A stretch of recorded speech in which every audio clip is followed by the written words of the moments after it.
So, ladies and gentlemen, I won't belabor the point, but before we get into that, let us pause for just a moment and remember all of the families of our servicemen and women who are serving and protecting us, who are working diligently in foreign lands in the Middle East. Let us let them know that our thoughts and prayers are with them for a safe and speedy return. Also, our prayers are with the families who family members have paid the ultimate sacrifice to protect our way of life here in the United States. And as home to the largest military base in the world, Fayetteville is home itself to 70% of soldiers and their families live within our city limits. And it is our duty to support those families and those servicemen and women who protect our freedoms every day. And so in the coming days, I will bring to council for consideration a proposal that was brought by the Blue Star Family Organization, which is an organization that supports families and military spouses. They have started an initiative, a partnership, where they're asking the city to be a part of, to where they train over 200 military spouses on how to be prepared for the workforce and connect them to employment, as well as working through the Fayetteville State Business Hub and VBOC to train them how to do businesses. So certainly we want to make sure that we support military families and their spouses here in our community. And tonight, as I said before, we're joined by County Commissioner Kurt Deviere and others who are probably attending the school board's meeting. But just to let you know, we certainly realize that together it will take the city and the county and other organizations working together collaboratively, cooperatively to build a greater community for all of us. Thank you, Mr. Chairman and the county commissioners, for your partnership. Thank you for all that you all have and continuing to do. And we've got some decisions to make in the near future. Collaboration, appears and is very easy when no one cares who gets the credit, whose name is above the other name. And so, but we all, as we work for the common good of our community, know that we have some very important decisions to make in the coming weeks, and we look forward to working with you as we examine the future of our 911 process here in our community.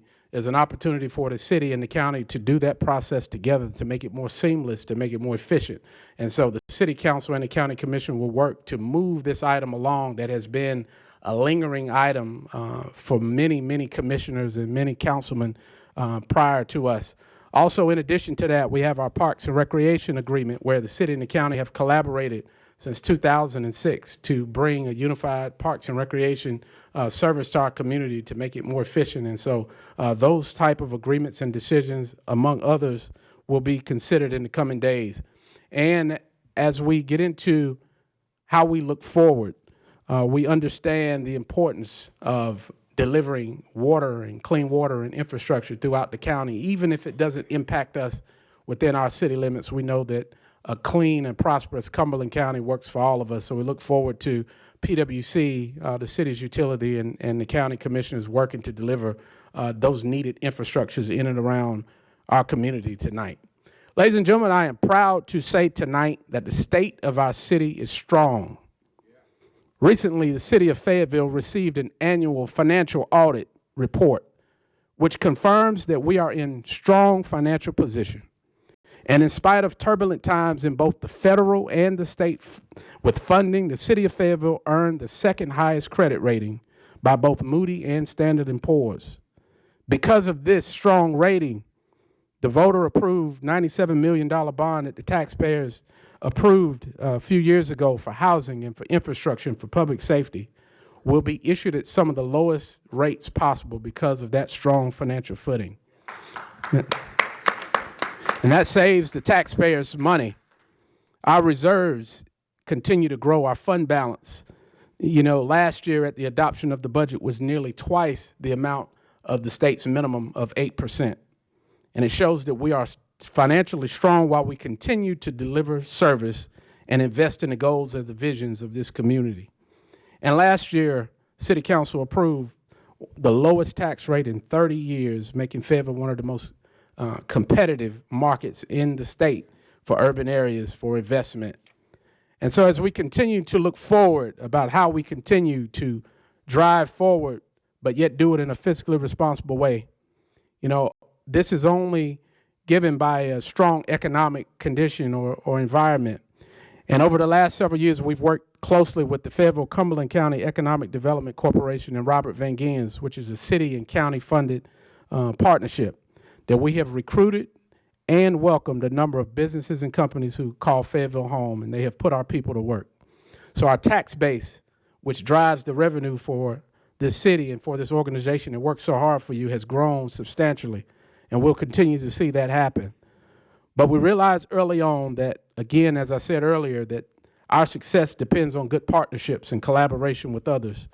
And so the city brought together heads of the Cumberland County Commission and the chairman and Fayetteville State University and Chancellor Allison and Methodist University, President Weirden, Fayetteville Tech with Dr. Searles and PwC, Tim Bryant, Cumberland County Schools Superintendent, now Dr. Bracey, and Cumberland County Health, which is Mike Nagowski. We brought together a meeting several years ago to say, how do we fix our community and make it great for all of us? And together we are building not only what started out as a next generation workforce combination, but we are talking about how we build a community that will work well in the future. You know, in this competitive environment, it has never been more important that we have a well-educated, well-trained, ready-to-work workforce. Today, you would be hard-pressed to take your phone out, to use any app that you have available that doesn't use AI or artificial intelligence in some form or fashion. And with the advancement of AI and artificial intelligence will come the advancement of data centers who house this information to make it possible. Every community at some point will have to have this tough conversation. And I am proud to announce that as we train our workforce, that as we prepare them for the future, the city has allocated and invested over $1.3 million in developing and training the next generation workforce in initiatives over the last several years. And that deserves a round of applause. And just to let you know what that means, those are programs like Dr. T. House's program that teaches coding and software engineering and writing courses in Douglas Byrd High School and in 71st High School to our kids. That partnership and this alignment of the city, county, our community colleges and universities have traveled to other communities to see how it is that we can better work together. That we took a trip to the Research Triangle Park to see if there were any opportunities for partnerships between our community and the RTP. That the resources that we have, our military connection, our presence, our people, that how it could fit into the progress that we're seeing just 50 miles up the road. We also, in addition to that, took a trip down to Huntsville, Alabama, to walk and to view the first ever cyber and technology high school that Huntsville, the city of Huntsville, the state of Alabama, and private defense companies have put together. And that model takes 9th through 12th graders that not only gives them a diploma at graduation, but it also gives them certifications in cyber and technology, which prepare them to open and walk through doors for jobs that start at $70,000 through $100,000 right out of high school. And so these are the kinds of programs that working together will bring to this community. You know, as we have found our footing as to who we are, you know, for so long that we have been asked that Fayetteville is what? Raleigh is medicine and research, technology. Charlotte is financial services and fintech. Fayetteville was a blank. And so I am proud to say that working collaboratively, that we have found that we have excellent opportunity and infrastructure because of our positioning with the military for defense and technology related jobs. And we have 42% of our economy is generated through our healthcare system. And so working with the hospital and working with these other companies, that we are working to fully capitalize and leverage those advantages that we have been placed with. Dr. Searles of FTCC, along with Dr. Bracey and the entire team of the Cumberland County School Systems, are working side by side with other community partners to build a pipeline that goes straight from high school to the community college, to our colleges, to the workforce. And this is why programs like this are important, So the city of Fayetteville has invested over $2.5 million in community centers over the last 2 years with the Murchison Road Way to Real partnership and the Orange Street School renovation and partnership, which was also a county and a state collaboration that houses STEM programs and nonprofits like the 2-6 Project and Greater Futures or Greater Fayetteville by Georgiana Pinckney and others that invest in our next generation. These initiatives have brought STEM and STEAM education into communities that would never see those type of resources. And so we're proud about that today. And as we continue to work in our partnerships with our healthcare system, welcoming a new medical school to our community, this is a great opportunity as our hospital and Methodist has built historic partnerships for our K-12 schools to now have programs and curriculums that point people to medical careers, because the average salary in the medical field ranges between $160,000 and $200,000, which was a tremendous impact that lifts the average wages in our community. But in order for us to compete, we have to train, we have to educate, and we have to outwork other communities to reach our success. But just as equally as we've talked about our plans for our children, we have to talk about one of the most important things that runs America, which is the small business and entrepreneurship. You know, we have to continue to support our small businesses, which are the lifeblood of America's economy. We have to commit to making it easier, not harder, for them to do business in our community. You know, Chancellor Darrell Allison from Fayetteville State presented a vision of a partnership when he first arrived between the city, the county, and the university to start a entrepreneurship and business hub right here on Murchison Road. And today that hub continues to connect people and opportunities and resources. You know, the city sponsors a general contracting program that has taken people who are skilled in a trade but didn't have the ability or the academic infrastructure to now become licensed general contractors in our community. And this is the third cohort of those individuals that have transitioned from unlicensed to licensed, which now gives them entirely new opportunities. You know, we became intentional some years ago about making sure that any money spent by the city of Fayetteville first looked local, and then we made it fair, the process fair for women and minorities and veterans to do business. So 40% is our goal. On every project, we say 40% is our goal to make sure that we keep our dollars, or as many as we can, locally. So we must continue to create those opportunities. And as we create opportunities and as we try to draw companies to our community and as we ask other people to call Fayetteville home, we have to talk about our housing shortage. We have to create an opportunity that also addresses this.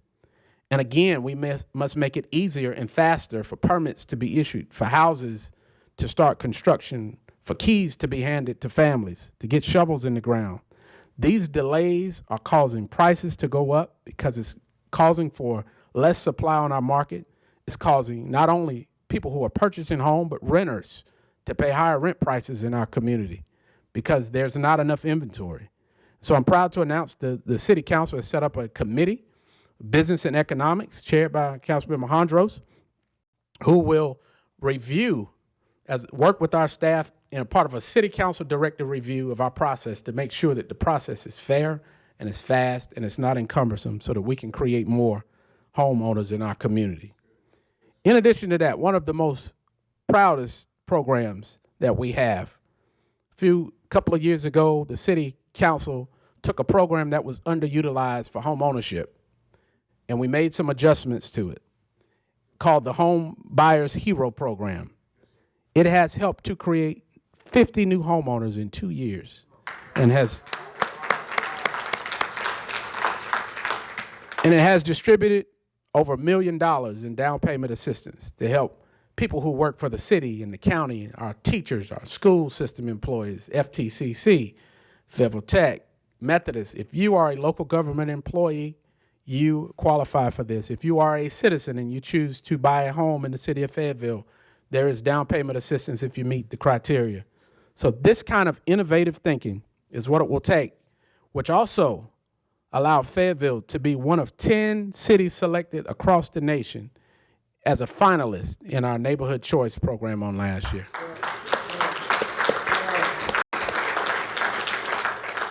And the federal government awarded us a $450,000 grant so that we could prepare for the final.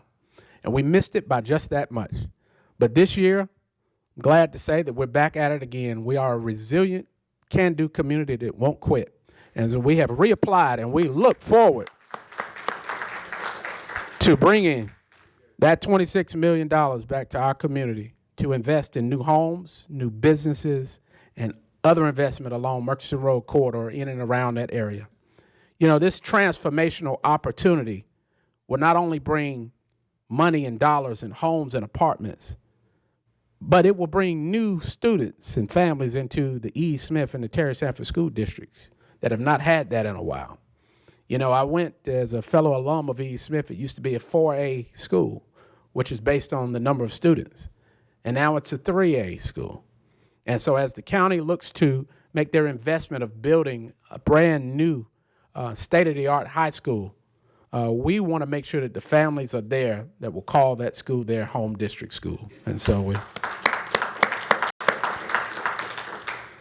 and certainly we would be remiss if we did not show appreciation for the partnership that the city, when asked a couple of years ago, we need officers within our schools to protect our children within the city limits.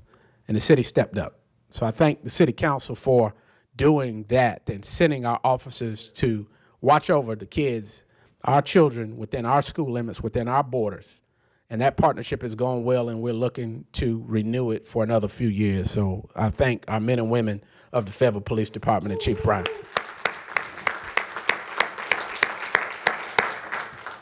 And you know, as we talk about jobs, and we've talked about how we bring people into our communities and how we bring housing, none of that is possible without the infrastructure.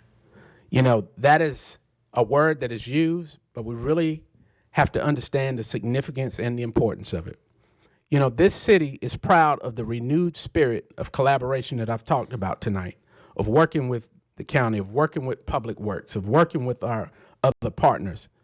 But we are looking forward to a day where PwC and our county use its resources and its partnership to bring infrastructure to places that are outside of our boundaries, because we understand a stronger Cumberland County means a stronger Fayetteville. So communities like Grace Creek and communities like Godwin and Falcon and Stedman need infrastructure. They need water. They need to be able to reach their full potential. And the only way that this community gets out of our tier 1 situation is by a population increase. And we need to be able to use those communities to bring houses and families into Cumberland County, which will also benefit the city of Fayetteville. And so we look forward to, Mr. Chairman, to you and the commission and Public Works and the commission that they will find ways to do that. But in the meantime, our responsibility as the city has been granted by the taxpayers to build $60 million of public safety projects to include a new 911 center. We need to make sure that we're strategically placing those projects in places that may or may not have infrastructure that are needed. So if there's an opportunity to bring infrastructure within the city, there should not be parts of our community that were overlooked and left without because they didn't meet a certain tax base or they didn't meet a certain value. Communities like Shaw Heights exist because of that kind of thinking. Eureka Springs exists because of that kind of thinking. Parts of Bonnie Doon exist without sewer because of those kinds of decisions. So no more is that good for the city of Fayetteville. So we have to use our opportunities and we have to use our resources to work collaboratively to make sure that we do that. And in addition to that, I see a gentleman that comes and frequents us a lot. It tells us that you need to pay attention to the walkability and to the bikeability of this community, that people need to be able to have other options of transportation. So over the last few years, sir, I would like you to know that the city has worked hard to get us off of that list of the least walkable city, and we have achieved that today. So thank you for your persistence. That we have installed almost 10 miles of sidewalk and trails each quarter as we continue to do that. And so each year, if you multiply that by 4 quarters. It's 40 miles of trails and sidewalks that we're continuing to push. Also, 40 miles of paving per fiscal year is what we have done because of the $15 million of the $97 million bond to improve our streets. You know, we had a very low street paving rating a few years ago, and we took an aggressive approach to make sure that no longer was it acceptable for this community to drive around on roads that were considered below average. And so I'm happy to say that the city has continued to be intentional about this. And as I said, we've paved over 40 miles of road each fiscal year for the last few years, improving the walkability and the bikeability of our streets and the quality of our roads. And, you know, finally, as Fayetteville grows, as we talk about roads and streets and bridges, we have to have a transportation system that makes sense, that works for everyone, that connects people to their jobs or to schools or to healthcare and to opportunities.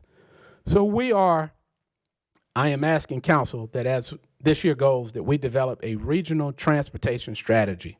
You know, work in this vein has been done some in the past to say that if people live in certain areas outside the bus line, then somehow they're no longer connected to many parts of the city. And so we received a presentation not long ago from our transit department to tell us that they had completed a regional analysis of how we connect communities like Hope Mills to Western Fayetteville, to the mall, to our downtowns. How do we connect Spring Lake to the inner parts of the city or vice versa? So I look forward to doing that.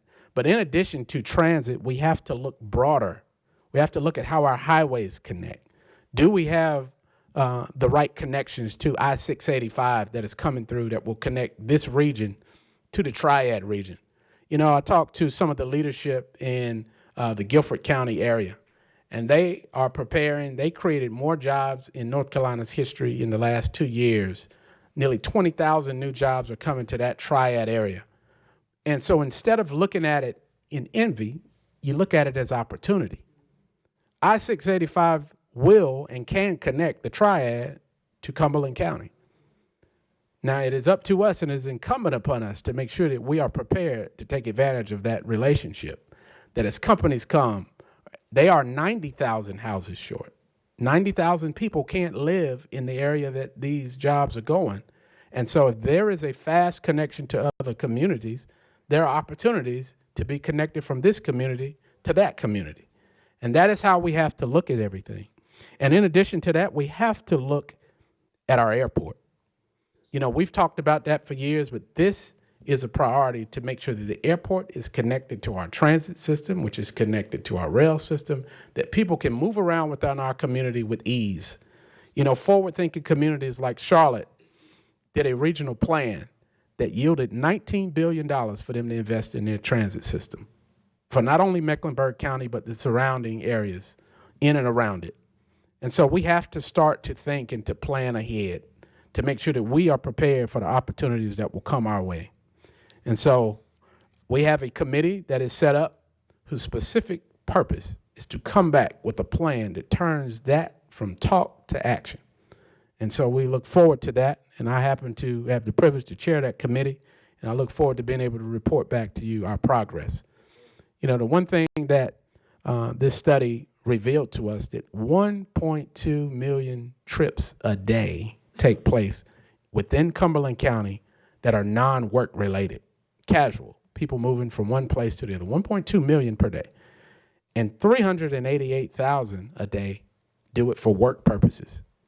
Now that is a market that is untapped, and we must figure out how it is that we leverage that. And so finally, you know, our top priority, above all things, these are very important things that we've talked about, but our top priority remains our public safety. So I want to take this time to give our chief and his team, if they could stand, the members in uniform that protect us every day, the chief and the fire chief, Chief Bryant, Chief Dove, Chief Kevin Dove. You know, our police department and our fire department keep our community safe on a daily basis. Then the men and women of uniform sacrifice so much to all of us that we may take for granted day in and day out. So we just wanted, Chiefs, we wanted you to know, to you and your teams, that you are greatly appreciated. You know, when we welcomed Chief Bryant this summer, he committed to the council that he would close the vacancy gap that we had. And I'm proud to say that the council has supported that decision. Over the last 2 budget years, nearly $4 million have been invested to close pay gaps, to make sure that other communities were not more competitive or taking our people from place to place, to make sure that people, as they advance, got the salaries that showed their appreciation along with their advancement. And so Chief Bryant has told us in a recent report that he will have that vacancy gap closed completely for the first time ever in the coming months. So we thank him for that.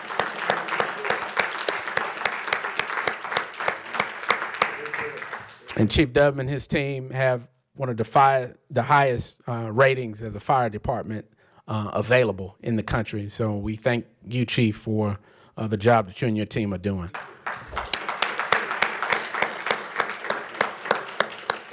And of course, public safety is all about prevention in the first place. You have to have both. You have to have the reaction and you have to have the proaction. And our Office of Community Safety, led by Director John Jones, who's seated in the back, we are proud to announce the work that we are doing in this newly formed department.